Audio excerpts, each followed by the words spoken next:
When desperate widow Margaret Whitman hired a stranger to pose as her husband to save her Montana ranch from foreclosure, she thought it was just a business arrangement that would end once the papers were signed.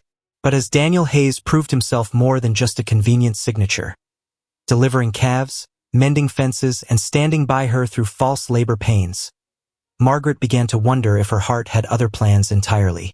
Could a marriage built on deception become the most honest thing in her life? The gunshot cracked across the Montana Valley like thunder, sending Margaret Whitman's heart racing as she dropped her water bucket and ran toward the sound. September 1881 had already brought too much death to her ranch, and she couldn't bear to lose another soul under her care. She found old Pete standing over a dying wolf, his rifle still smoking in the crisp morning air. The animal had been caught in one of their traps, its leg mangled beyond saving. Blood stained the yellowed grass around them, painting a picture of the harsh reality that governed life on the frontier. "Had to be done, Mrs. Whitman," Pete said, his weathered face lined with regret. Thing was suffering something fierce, been howling all night, keeping the cattle spooked. Margaret pressed her hand to her swollen belly, feeling the baby kick restlessly inside her. 7 months along, and every day brought new challenges she wasn't sure she could handle alone. The wooden cross marking her husband James's grave stood silent in the distance, a constant reminder that she'd been fighting this battle without him for 3 long months. "I know, Pete, you did right." She wiped her hands on her apron, trying to steady her nerves. The ranch had been losing cattle to wolf packs all summer, and they couldn't afford to lose anymore. Every head of cattle meant the difference between survival and losing everything James had worked so hard to build. The sound of approaching hoofbeats made them both turn. A black buggy was making its way up the dusty road, moving too fast for a social call. Margaret's stomach clenched as she recognized the driver. Mr. Harrison from the First National Bank, and he wasn't alone. A second man sat beside him, carrying what looked like official papers. "This can't be good," Pete muttered, spitting into the dirt. "Bank men don't come calling unless there's trouble brewing." Margaret straightened her shoulders, trying to look stronger than she felt. She'd been dreading this visit ever since James died, knowing the bank would eventually come looking for their money. The mortgage payment was due next week, and she was already 2 months behind with no cattle ready for market until spring. The buggy rolled to a stop in front of the house, dust swirling around the wheels like a small tornado. Mr. Harrison climbed down first, his city clothes looking out of place against the rough frontier backdrop. He was a thin man with nervous eyes and hands that had never known hard work. "Mrs. Whitman," he called out, tipping his hat but not smiling. "We need to have a conversation about your loan." The second man emerged from the buggy, and Margaret's heart sank further. She recognized him as Judge Crawford from town, which meant this wasn't just a friendly reminder about overdue payments. When banks brought judges to your door, they meant business. "Gentlemen," Margaret said, forcing her voice to remain steady, "won't you come inside? I've got fresh coffee brewing." Inside the small kitchen, the 3 adults sat around the wooden table James had built with his own hands. Margaret poured coffee with shaking fingers, trying to buy time before the inevitable conversation began. The baby kicked again, stronger this time, as if sensing the tension in the room. "Mrs. Whitman, I'll get straight to the point," Harrison began, unfolding a set of legal documents. "Your mortgage payment is 60 days overdue, and according to our records, you have no viable means of making the current payment, let alone catching up on what you owe." Margaret set down her coffee cup with trembling hands. "Mr. Harrison, I know I'm behind, but the cattle will be ready for market in the spring. I just need a little more time to—" "Time is exactly what we don't have," the judge interrupted, his voice firm but not unkind. "The bank has been more than patient, but they have investors to answer to. Without a cosigner on this loan, preferably a husband, we'll have no choice but to begin foreclosure proceedings." The word husband hit Margaret like a physical blow. She was 6 months pregnant with no prospects of remarriage, and everyone in the territory knew it. Most decent men wouldn't want to take on another man's child and a failing ranch, especially not a woman who'd been widowed so recently. "Judge Crawford, surely there must be some other way," she pleaded. This ranch has been in my husband's family for 15 years. We've never missed a payment until James got sick. I'm sorry, Mrs. Whitman, but the law is clear. Without additional security, meaning a husband to co-sign the loan, the bank has every right to reclaim the property. The judge's expression softened slightly. You have until Christmas to find a solution. After that, we'll have no choice but to proceed with foreclosure. After the men left, Margaret sat alone in her kitchen, staring at the legal papers they'd left behind. The words blurred together through her tears, but the message was crystal clear. She had less than 3 months to find a husband or lose everything she and James had built together. The baby kicked again, and Margaret placed both hands on her belly. Don't worry, little one, she whispered. Mama's going to figure this out. Somehow. But as the sun set over the Montana hills, painting the sky the color of dried blood, Margaret wondered if some problems were simply too big for one woman to solve alone. 3 days later, Margaret stood in her vegetable garden pulling weeds with more force than necessary, her frustration growing with each stubborn root she yanked from the earth. The bank's ultimatum had been circling in her mind like a vulture, and she still hadn't found a single solution that didn't involve charity or surrender. Mrs. Whitman, Pete's voice carried across the yard, urgent and excited. You need to hear this. She looked up to find her foreman hurrying toward her, his usual slow gait replaced by something approaching a run. Behind him walked a stranger, a woman in a faded blue dress with graying hair pulled back in a practical bun. Margaret recognized her as Mrs. Henderson, who ran the boarding house in town. This here's Mrs. Henderson, Pete announced, breathing hard from his unusual exertion. She's got something mighty interesting to tell you about your situation. Mrs. Henderson stepped forward, her sharp eyes taking in Margaret's swollen belly and dirt-stained dress.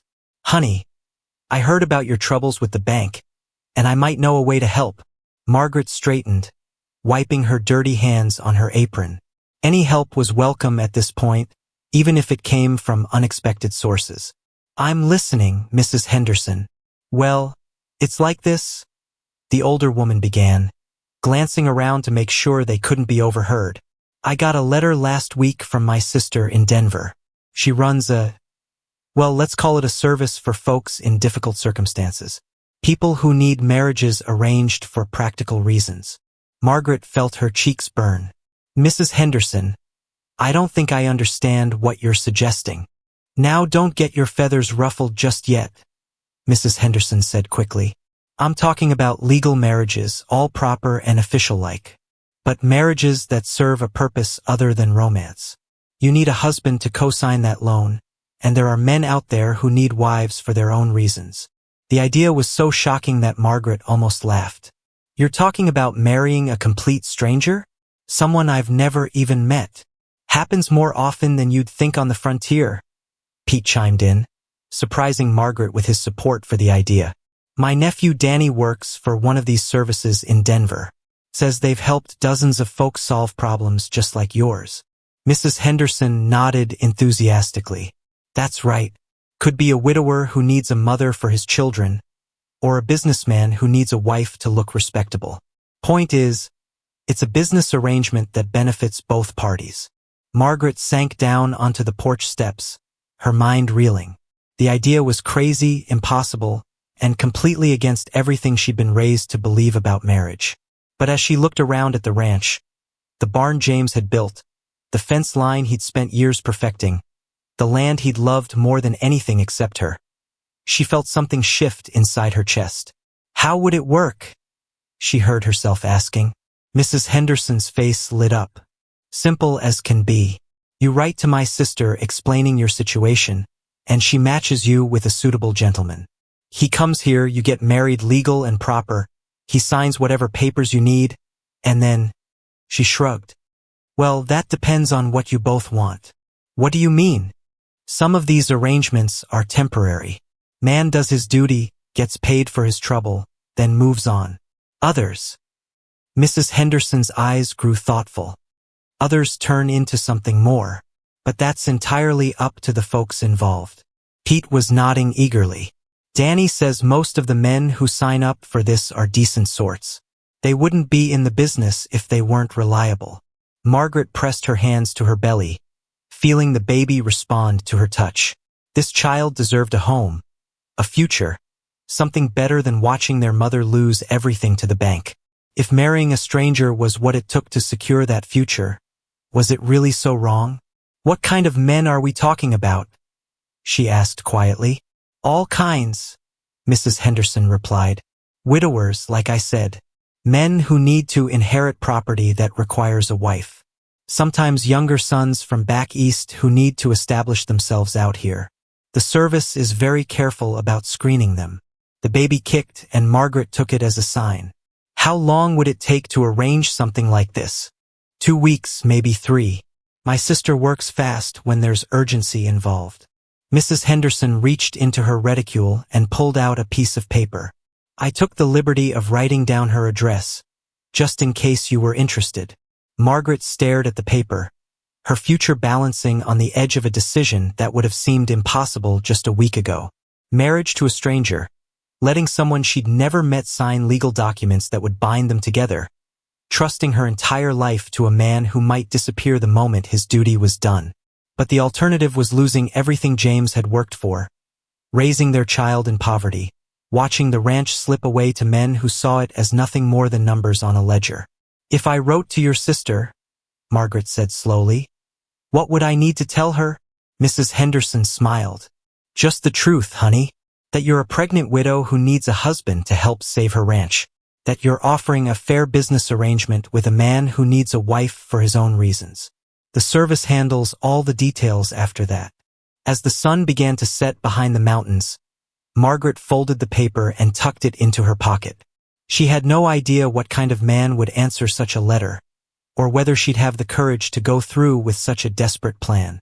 But as she felt her baby move restlessly inside her, she knew she had to try. Some chances were worth taking, even when they scared you more than anything else in the world. The rider appeared through the morning fog like a ghost from another world, his horse picking its way carefully down the muddy slope toward Margaret's ranch. She watched from her kitchen window, coffee cup frozen halfway to her lips, as the man she'd agreed to marry sight unseen approached her home for the first time. 2 weeks had passed since she'd mailed that desperate letter to Denver, and the reply had come faster than expected. Daniel Hayes, the letter had said, 28 years old, educated, experienced with ranch work, and in need of a wife for reasons the service hadn't explained. The arrangement was simple. He would arrive, they would marry, he would sign the bank papers, and then they would figure out what came next. But seeing him now, solid and real instead of just words on paper, Margaret felt her courage wavering like a candle in the wind. Daniel Hayes was taller than she'd expected, with dark hair that curled slightly at the collar and shoulders that spoke of hard physical work. His clothes were travel-worn but clean, and he sat his horse with the easy confidence of a man who'd spent years in the saddle. As he drew closer, Margaret could make out sharp blue eyes that seemed to take in everything around him. The condition of the fences, the state of the barn, the number of cattle visible in the pasture. This was no desperate drifter looking for an easy situation. This was a man who knew his business, and Margaret suddenly wondered what circumstances had driven him to answer her letter. She forced herself to step onto the porch, smoothing her best dress over her 8-month belly. The baby had been restless all morning, as if sensing the importance of this day. Margaret had barely slept, wondering what she would say to this stranger who was about to become her husband. Daniel dismounted with fluid grace, removing his hat to reveal a face that was handsome in a weathered, practical way. His eyes met hers across the yard, and Margaret saw something unexpected there. Uncertainty that matched her own. Mrs. Whitman? His voice carried a slight accent she couldn't place. Educated but not fancy. I'm Daniel Hayes. Yes, Margaret managed, her voice barely above a whisper. That is, I'm grateful you came.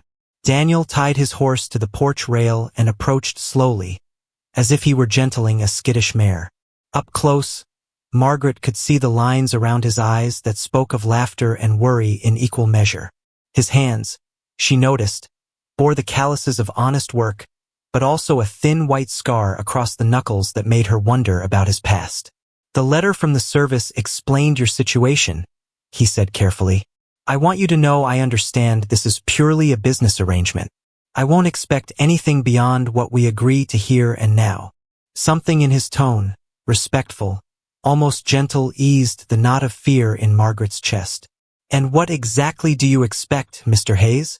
Daniel glanced around the ranch, taking in the neat house, the well-maintained buildings, the healthy-looking cattle. A legal marriage that satisfies your bank's requirements. My signature on whatever documents you need. And... He paused, seeming to choose his words carefully. A place to stay while I figure out my next move. What kind of next move? For a moment, something darker flickered across Daniel's features. Let's just say I've got some business to settle, and I need to be married to do it properly. The mysterious answer sent a chill down Margaret's spine, but before she could ask more questions, old Pete emerged from the barn, wiping his hands on a dirty rag. This must be the fellow from Denver, Pete announced, looking Daniel up and down with frank curiosity. You know anything about cattle, son? Daniel's posture straightened. Raised beef cattle in Texas for 10 years before heading north. Know my way around horses, too, if that matters. Pete's eyebrows rose with interest. Texas, you say? What brought you all the way up to Montana territory? Again, that shadow crossed Daniel's face. Sometimes a man needs a fresh start, and Montana seemed as good a place as any to find one. Margaret sensed there was more to the story, but something in Daniel's tone warned against pressing for details. Whatever had driven him to leave Texas, it wasn't something he was ready to discuss with strangers. Well then, she said, forcing brightness into her voice, I suppose we should talk about the practical arrangements. The wedding is set for tomorrow morning at the courthouse in town. Judge Crawford will perform the ceremony. Daniel nodded. And after that? After that, we go to the bank and you sign the papers that will keep them from taking my ranch.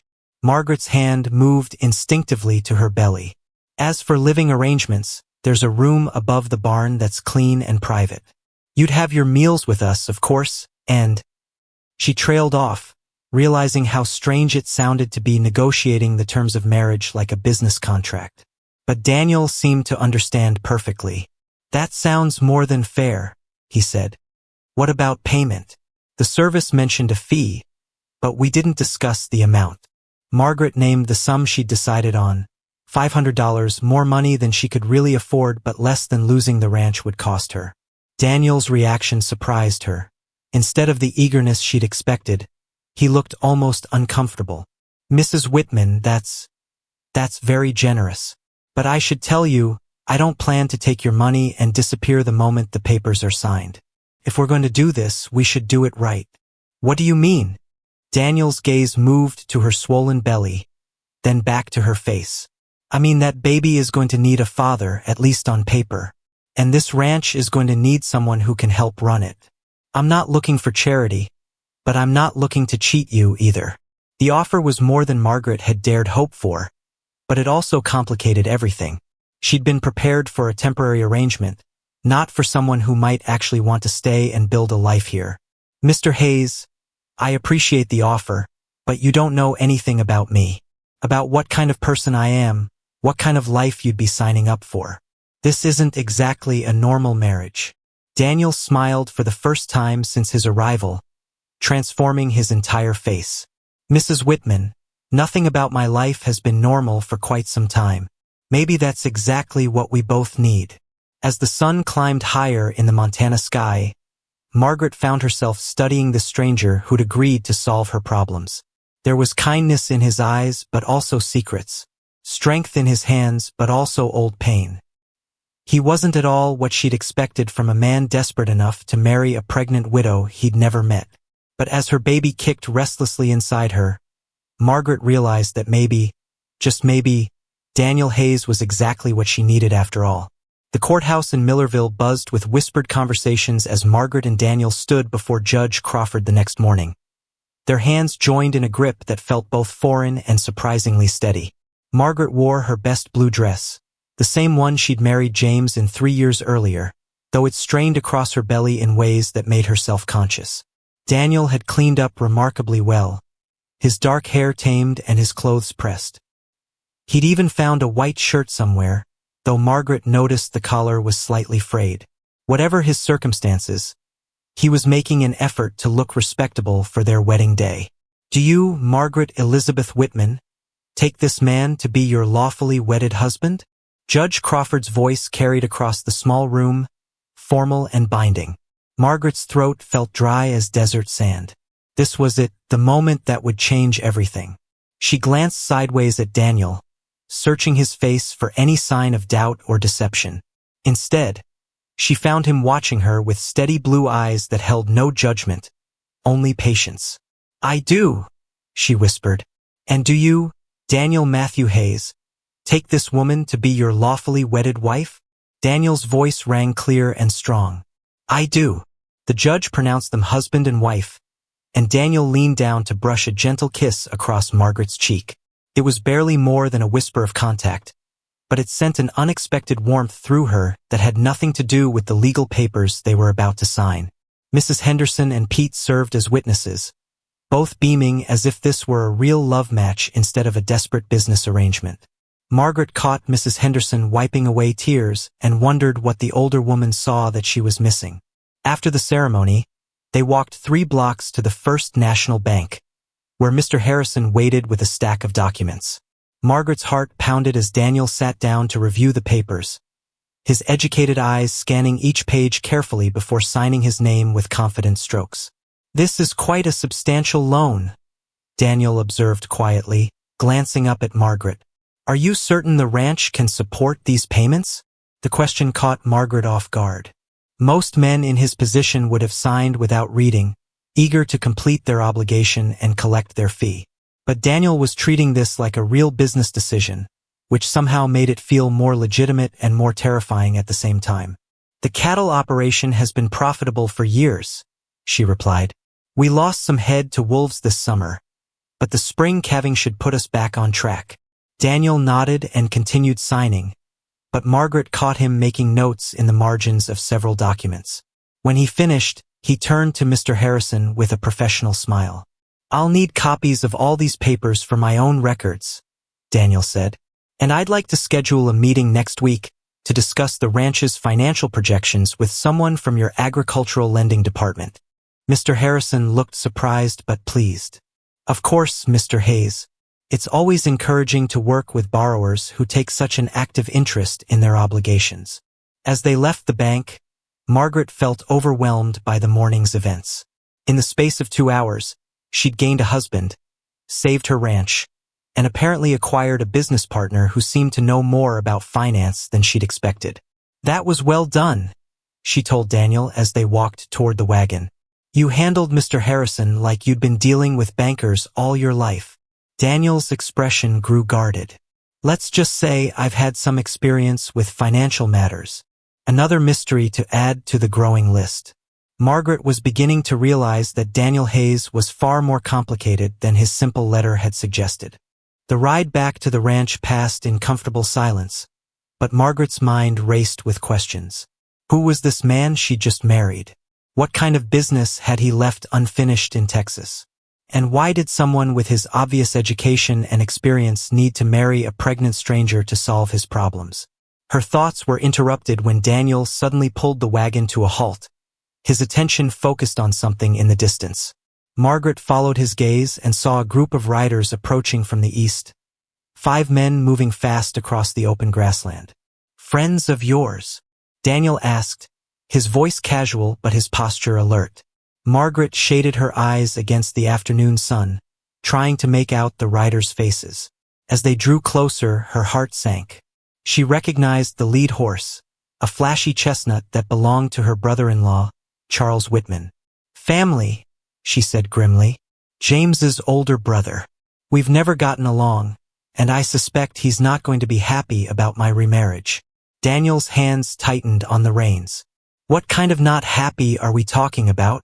Before Margaret could answer, the riders were upon them. Charles Whitman was a big man with thinning hair and small, calculating eyes that had always reminded Margaret of a pig. The 4 men with him looked like hired hands, tough and ready for trouble. Well, Charles called out, reining in his horse beside their wagon. "If it isn't my dear sister-in-law. Heard you got yourself married again. Mighty quick work for a grieving widow." Margaret lifted her chin. "Charles, what brings you all the way out here?"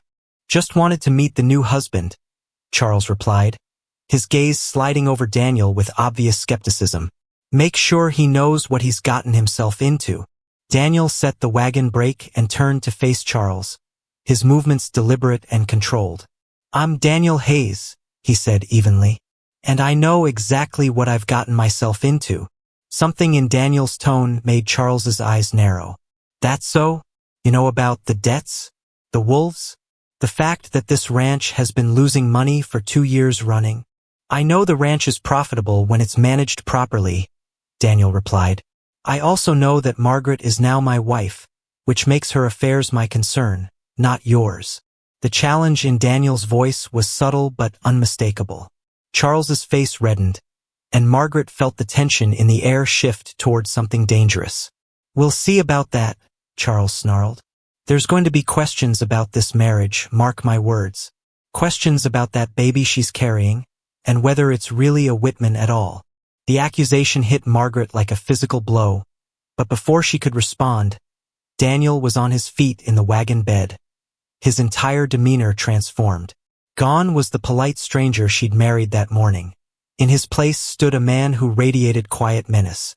"Mr. Whitman," Daniel said, his voice soft as silk and twice as dangerous, "I suggest you very carefully consider your next words, because questioning my wife's honor is the same as questioning mine, and that's not something I take lightly." The two men stared at each other across the dusty ground, and Margaret held her breath. She could feel violence crackling in the air like lightning before a storm, and she suddenly realized that Daniel Hayes was not a man to be underestimated. After a long moment, Charles looked away first. "This isn't over," he muttered, wheeling his horse around. "Not by a long shot." As the riders disappeared into the distance, Margaret turned to study her new husband with fresh eyes. There were depths to Daniel Hayes that she was only beginning to glimpse, and she wasn't sure whether that should comfort her or terrify her. But as her baby kicked restlessly inside her, Margaret realized that for the first time in months, she felt truly protected. The scream that pierced the October night sent Daniel bolting upright in his bed above the barn, his hand instinctively reaching for the gun he kept beside his pillow. Through the darkness, he could hear Margaret's voice calling out in distress from the main house, and his blood turned to ice water in his veins. He was down the ladder and across the yard in seconds, bare feet slapping against the cold ground as he burst through the kitchen door. Margaret stood gripping the edge of the table, her face pale as moonlight, one hand pressed against her swollen belly. "The baby?" she gasped, her voice tight with pain. "Something's wrong. It's too early." Daniel's mind raced as he took in the situation. Margaret was only 8 months along, and the nearest doctor was 20 miles away through mountain passes that were already dusted with early snow. He'd helped birth calves and foals countless times, but a human baby was entirely different territory. "How long have you been having pains?" he asked, moving to steady her as another contraction gripped her body. "Started about an hour ago," Margaret panted. "Thought it was just the baby moving restless, but they're getting stronger." Daniel guided her to a chair, his mind working through their limited options. The storm that had been threatening all evening was finally arriving, and he could hear wind beginning to howl around the corners of the house. Even if they could get word to town, no doctor would be able to make it through weather like this. "Margaret, listen to me," he said, crouching beside her chair and taking her hands in his. "We might be on our own tonight. I need you to tell me exactly what you're feeling." Over the next hour, Daniel found himself drawing on every piece of medical knowledge he'd ever picked up, from helping his sister through difficult births back in Philadelphia to assisting veterinarians with complicated animal deliveries. He boiled water, gathered clean linens, and tried to project a calm confidence he didn't entirely feel. But as the storm intensified outside and Margaret's labor pains continued, something unexpected began to happen. The crisis stripped away all the careful distance they'd maintained since their marriage 3 weeks earlier, leaving only 2 people depending on each other for survival. "Tell me about your family?" Daniel said during a lull between contractions, trying to keep Margaret's mind occupied. Your parents, where you grew up. Margaret's grip on his hand tightened as another pain began to build. Farm in Kansas, she managed. Lost them both to cholera when I was 16. That's when I came west with James. You were just a child, Daniel observed, using a cool cloth to wipe perspiration from her forehead. That took real courage. Didn't feel like courage at the time, Margaret replied. Felt like the only choice I had. As the night wore on, Daniel found himself sharing pieces of his own story that he'd never intended to reveal. He told her about growing up in Philadelphia, about his family's banking business, about the younger sister who died in childbirth because he hadn't been there to help. That's why you know so much about financial papers, Margaret realized during a brief respite from the pain. Your family were bankers. Daniel nodded, his thumb tracing circles on the back of her hand. Among other things, let's just say I learned early that money can solve some problems and create others. Before Margaret could ask what he meant, another contraction seized her, stronger than any before. Daniel felt his own panic rising as he realized the baby was coming whether they were ready or not. I can see the head, he announced, trying to keep his voice steady. You're doing beautifully, Margaret. Just a little more. What happened next would forever change how Daniel thought about courage and strength. Margaret, despite being exhausted and frightened, somehow found the will to push through pain that would have felled most men. And when their baby finally slipped into Daniel's waiting hands, a perfect little girl with a shock of dark hair, he felt something shift permanently in his chest. She's beautiful, he whispered, carefully cleaning the tiny face and checking to make sure she was breathing properly. Margaret, she's absolutely perfect. As dawn broke over the Montana mountains, Daniel sat beside Margaret's bed, watching her nurse their daughter, because somewhere during that long night, the baby had become theirs in every way that mattered. The legal papers might call him the stepfather, but his heart had already claimed this child as his own. We should name her, Margaret said softly, her voice hoarse from the night's ordeal. I was thinking, Hope Hayes. Daniel felt his throat tighten with emotion he hadn't expected. Hope Hayes, he repeated. I like that. It suits her. But even as they shared this precious moment, Daniel's mind was already working ahead to the challenges they would face. Charles Whitman's threats still hung over them like a storm cloud, and Daniel knew his own past would eventually catch up with him. The peaceful life he'd found here with Margaret couldn't last forever. As if reading his thoughts, Margaret reached for his hand. Daniel, whatever brought you here, whatever you're running from, I want you to know that last night changed everything for me. You didn't have to stay and help deliver this baby. You could have ridden for the doctor and left me to manage alone. Never, Daniel said fiercely. I would never abandon you when you needed me. Margaret smiled, and for the first time since their marriage, it reached her eyes. That's exactly what I'm counting on. Outside, the storm was finally passing, leaving behind a world washed clean and bright with new snow. But inside the small house, 3 people who had started as strangers were slowly becoming something much more precious. A family born not of blood or convenience, but of choice and shared courage. Daniel knew their troubles were far from over, but as he looked down at baby Hope sleeping peacefully in her mother's arms, he realized he would fight heaven and earth to protect what they'd built together. The letter arrived on a Tuesday morning in November, carried by a rider whose nervous glances and quick departure told Daniel everything he needed to know before he even broke the wax seal. Margaret was in the garden with baby Hope, harvesting the last of the winter vegetables, when Daniel's sharp intake of breath made her look up from her work. His face had gone white as fresh snow, and the paper in his hands trembled slightly as he read whatever message had found him here in their peaceful valley. Daniel, Margaret called, concern coloring her voice. What is it? He didn't answer immediately, his eyes scanning the letter a second time as if hoping the words might change. When he finally looked up, Margaret saw something in his expression that made her stomach clench with dread. The look of a man whose past had finally caught up with him. We need to talk, he said quietly, folding the letter and slipping it into his pocket. Inside, Margaret gathered baby Hope and followed Daniel into the kitchen, her mind racing through possibilities. In the 6 weeks since Hope's birth, she and Daniel had settled into a rhythm that felt surprisingly natural. He worked the ranch during the day while she cared for the baby, and in the evenings they would sit by the fire, talking about everything and nothing while Hope slept between them. She'd begun to hope that whatever had driven Daniel to accept their marriage arrangement might stay buried in the past. Clearly, she'd been wrong. "The letter is from my brother William," Daniel began, his voice carefully controlled. "Back in Philadelphia. Our father died last month." Margaret felt a stab of sympathy, but something in Daniel's tone warned her there was more to this story. "I'm sorry for your loss. Were you close?" Daniel's laugh held no humor. "Close isn't the word I'd use. My father and I had what you might call philosophical differences about how the family business should be run." "What kind of business?" "Banking, primarily, but also investments, land speculation, some government contracts." Daniel's hands clenched into fists on the table. "The kind of business that makes a lot of money and doesn't ask too many questions about where that money comes from."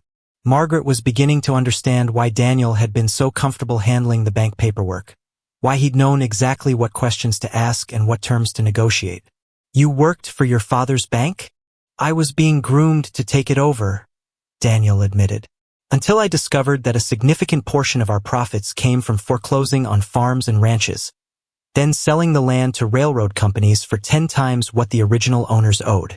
The pieces of Daniel's story were finally falling into place, but Margaret sensed there was still more he wasn't telling her. "So you left." "I exposed the scheme to federal investigators and testified against my own father." Daniel's voice was flat, emotionless. "Cost the family business millions of dollars and sent 3 of my father's partners to prison. My father swore he'd never speak to me again." Margaret reached across the table to cover his hand with hers. "You did the right thing." "Did I?" Daniel's eyes met hers, full of pain and doubt. "Because according to William's letter, my father cut me out of his will entirely. Every penny of the Hayes fortune goes to my brother, with one condition." "What condition?" Daniel pulled the letter from his pocket and smoothed it on the table between them. "That he contest my marriage to you and prove it's not legitimate. If he can do that, he keeps everything. If he can't..." Daniel's voice trailed off. "If he can't, what?" "Then, according to Pennsylvania law, as my father's oldest son, I inherit half the estate. We're talking about more money than this ranch will make in 50 years, Margaret.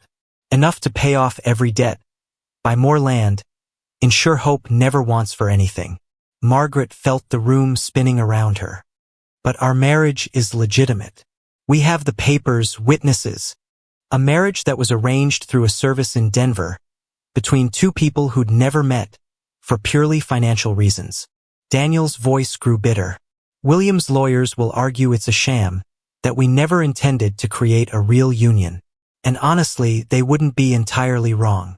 The words hit Margaret like a physical blow.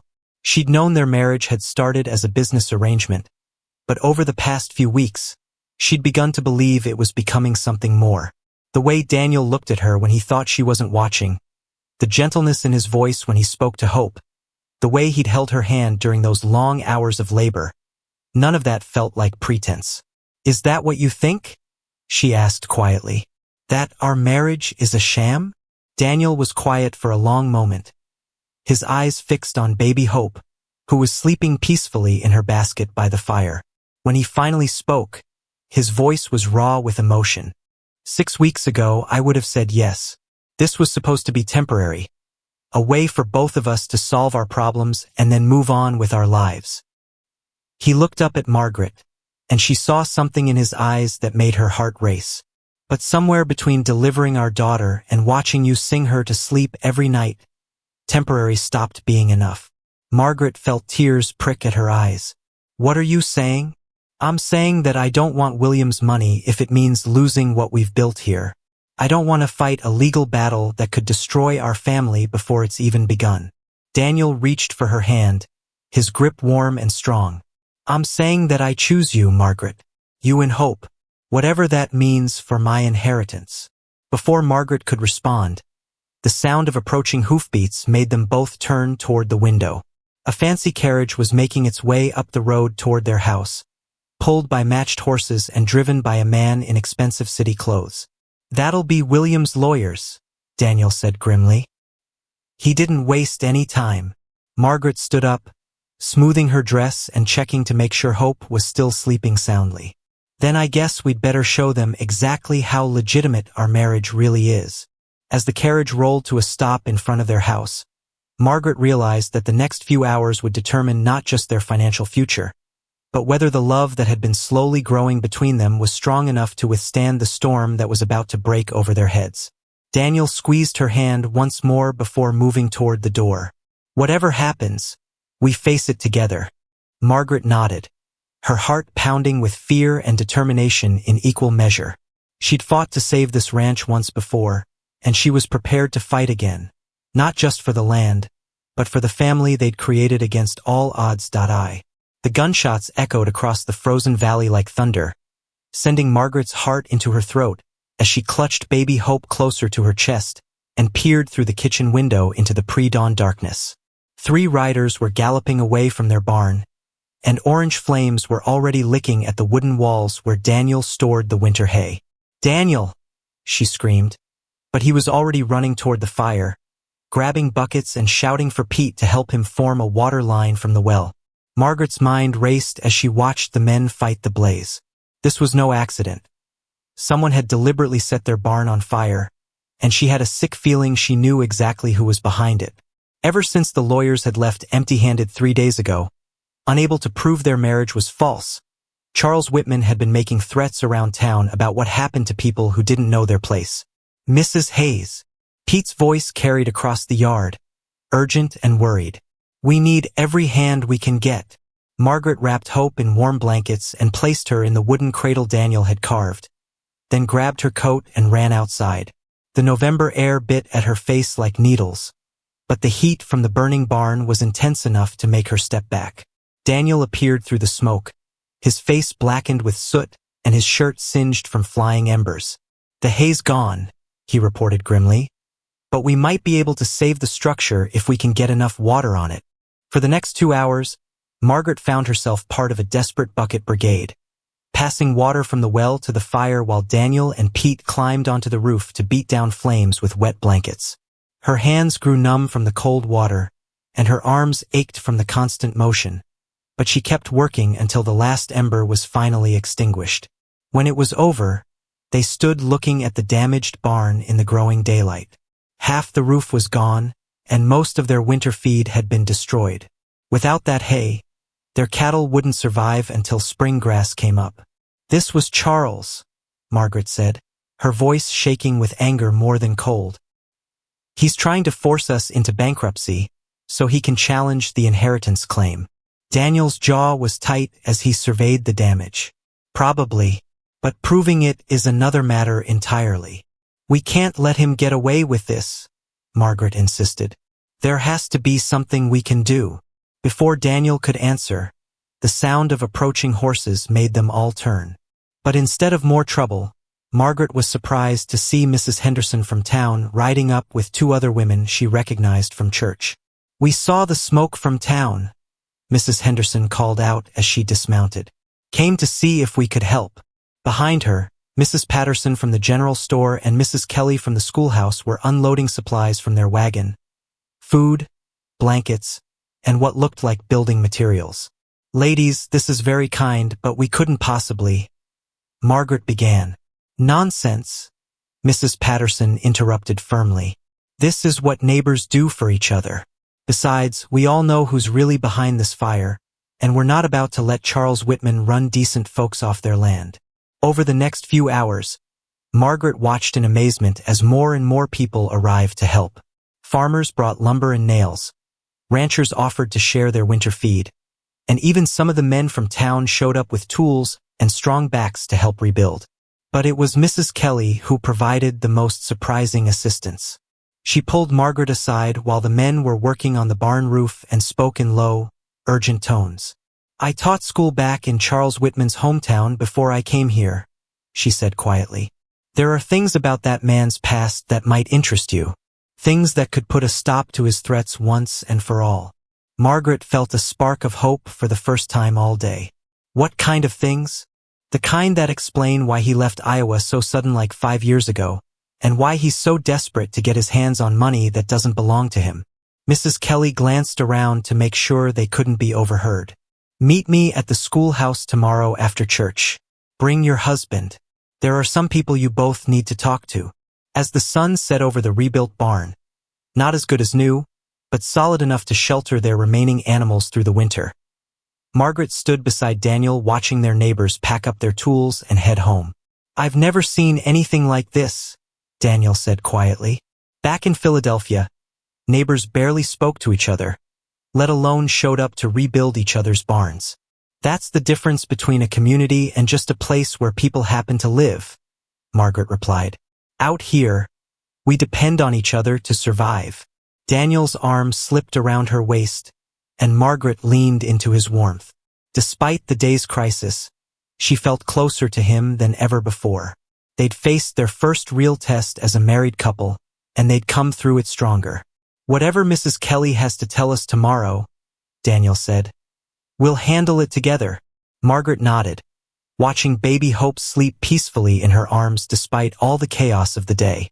Their daughter would grow up in a place where people looked out for each other, where neighbors became family, and where love could grow from the most unlikely beginnings. But first, they had to make sure Charles Whitman didn't destroy everything they'd built. The schoolhouse felt like a courtroom as Margaret and Daniel sat across from Mrs. Kelly and two strangers, a weathered man in a sheriff's badge and a woman whose nervous hands suggested she had secrets to tell. Outside, the December wind howled through the bare trees, but inside, the tension was thick enough to cut with a knife. This is Sheriff Morrison from Iowa, Mrs. Kelly began, her voice steady despite the gravity of what she was about to reveal. And this is Mrs. Sarah Hutchins, who has some very interesting things to say about Charles Whitman's business dealings back in Cedar Falls. Margaret felt Daniel's hand find hers under the table as Sheriff Morrison opened a leather folder filled with official-looking documents. Whatever they were about to learn, it was clearly serious enough to bring a lawman all the way from Iowa territory. Mr. and Mrs. Hayes, the sheriff began, I understand Charles Whitman has been making threats against your family and your property. What I'm about to tell you might give you the ammunition you need to put a stop to that permanently. Mrs. Hutchins spoke up, her voice barely above a whisper. Charles Whitman destroyed my family. He foreclosed on our farm when my husband was sick, then sold it to the railroad for 3 times what we owed. We lost everything. That's terrible, Margaret said. But unfortunately, it's not illegal for banks to foreclose on defaulted loans. It is when the banker forges documents to make it look like payments were never made, Sheriff Morrison replied grimly. Mrs. Hutchins here kept copies of every payment receipt, and we've been building a case against Whitman for fraud for the past 2 years. Daniel leaned forward, his business instincts fully engaged. What kind of fraud are we talking about? The systematic theft of property through falsified records, the sheriff explained. Whitman would target farms and ranches with valuable land, then doctor the books to make it appear the owners were behind on payments. When they protested, he'd produce fake documents showing they owed far more than they actually did. Margaret felt sick. How many families did he cheat? At least a dozen that we know of, Mrs. Hutchins answered. Maybe more. He was careful to spread it out over several years, and most folks were too ashamed or too poor to fight back. So why are you here now? Daniel asked. What changed? Sheriff Morrison smiled grimly. What changed is that Charles Whitman made the mistake of trying the same scheme on a banker's widow whose son worked for the territorial attorney general. When we started investigating, we discovered a pattern of fraud stretching back 5 years. But he left Iowa before you could arrest him, Mrs. Kelly added. Changed his name from Charles Whitmore to Charles Whitman and started over here in Montana territory.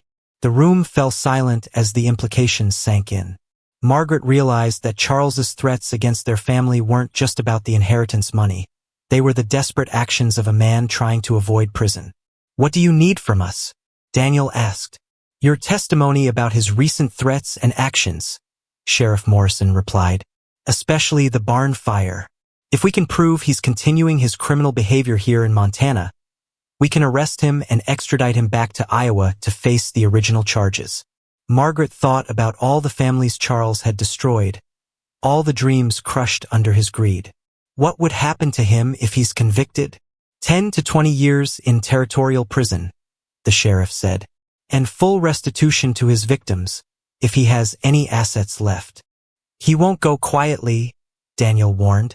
A man like that, cornered and desperate, he's dangerous. As if summoned by Daniel's words, the sound of approaching horses filled the air outside the schoolhouse. Mrs. Kelly moved to the window and peered through the glass, her face pale when she turned back to them. "It's Charles," she said urgently. "He's got 6 men with him, and they're all armed." Sheriff Morrison was on his feet immediately, checking his weapon. "Is there a back way out of here?" "Through the storage room," Mrs. Kelly replied, already moving toward the rear of the building. "But he's probably got men watching all the exits." Daniel stood slowly, his hand moving to the gun he'd started carrying since the barn fire. "Margaret, take Mrs. Hutchins and get behind the teacher's desk." "Sheriff, how do you want to handle this?" Before anyone could answer, Charles Whitman's voice boomed across the schoolyard. "Hayes, I know you're in there. Time we had a talk about minding your own business." Margaret clutched baby Hope closer, her heart pounding as she realized their confrontation with Charles was about to become a fight for their lives. Everything they'd built together, their marriage, their family, their future, hung in the balance of the next few minutes. "What we do next could determine whether we all walk out of here alive," Sheriff Morrison said quietly, "or whether Charles Whitman finally pays for all the lives he's destroyed." Through the schoolhouse windows, Margaret could see armed men taking positions around the building. Charles wasn't just making threats anymore, he was preparing for war. But as Daniel moved to stand protectively in front of her and their daughter, Margaret realized that sometimes the most important battles weren't fought with guns and violence, but with the truth and the courage to stand up for what was right. The question was whether truth and courage would be enough to survive what was coming next. The explosion of splintering would send everyone diving for cover as Charles Whitman's boot kicked through the schoolhouse door, his face twisted with rage and desperation. Behind him, 3 armed men pushed into the small building, their guns drawn and ready for violence that would change everything in the space of heartbeats. "Nobody move!" Charles roared, his wild eyes scanning the room until they locked onto Daniel and Margaret huddled behind the teacher's desk with baby Hope. "You two have caused me enough trouble." Sheriff Morrison had his weapon halfway out of its holster when one of Charles's men pressed a rifle barrel against his neck. "I wouldn't if I were you, Sheriff. Drop it real slow like." Margaret's heart hammered against her ribs as she watched the lawman reluctantly place his gun on the floor. Mrs. Kelly and Mrs. Hutchins were pressed against the far wall, their faces white with terror. Baby Hope began to fuss, sensing the danger that filled the air like smoke. "Charles Whitmore," Sheriff Morrison said calmly, using the man's real name like a weapon. "Or should I say Charles Whitman?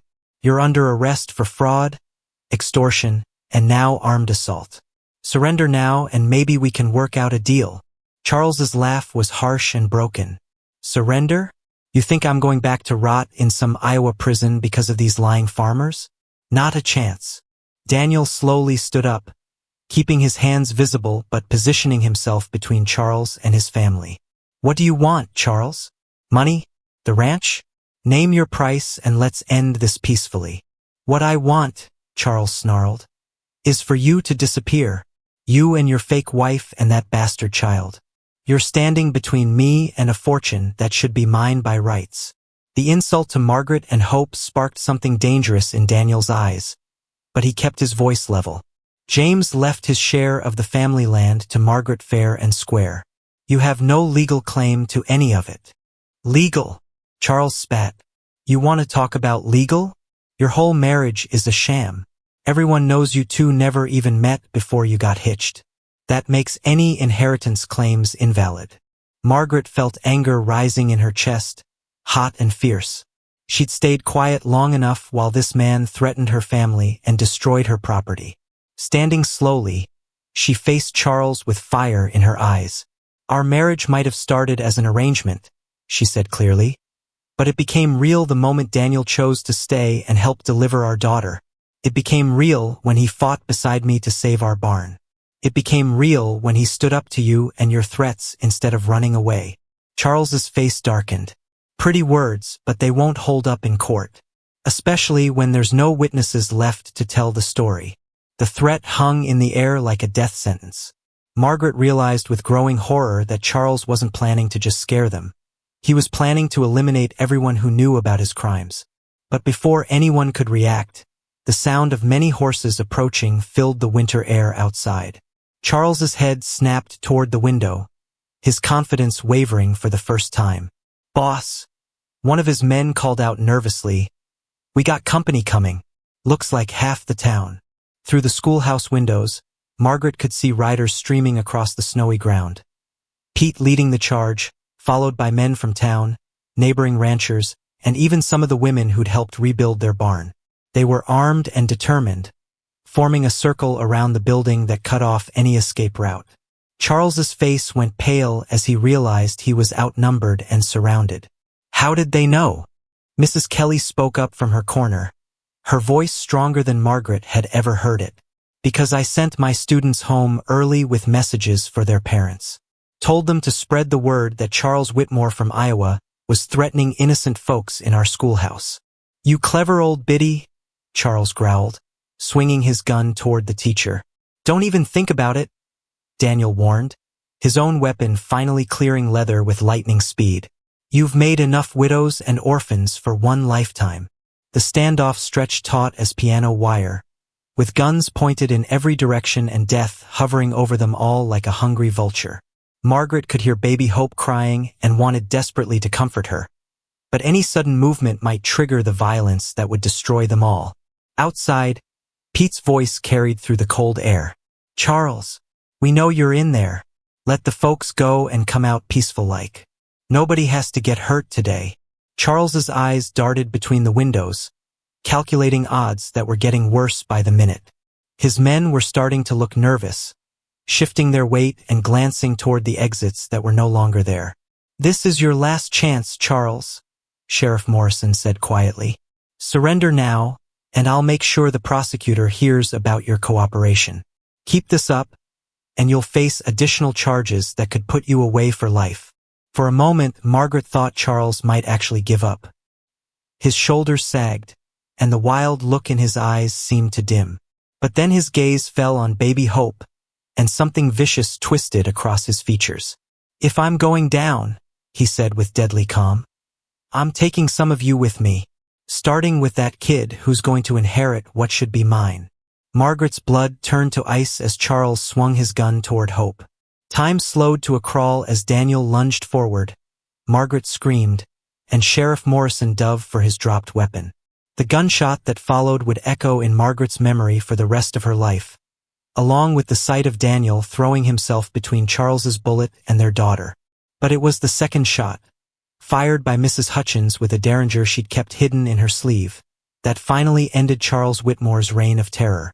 As smoke cleared and men rushed through the door to secure the scene, Margaret found herself holding her crying daughter while Daniel pressed a hand to his wounded shoulder, both of them alive when they should have been dead.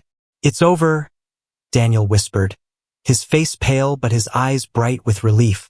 "It's finally over."